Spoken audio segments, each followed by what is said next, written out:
కొణిదెల పవన్ కళ్యాణ్ అనే నేను శాసనం ద్వారా నిర్మితమైన భారత రాజ్యాంగం పట్ల నిజమైన విశ్వాసం, విధేయత చూపుతానని,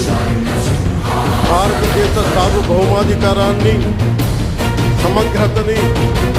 కాపాడుతానని ఆంధ్రప్రదేశ్ రాష్ట్ర మంత్రిగా నా కర్తవ్యాలను శ్రద్ధతో,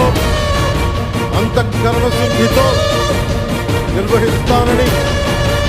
భయం కానీ, పక్షపాతం కానీ, రాగద్వేషాలు కానీ లేకుండా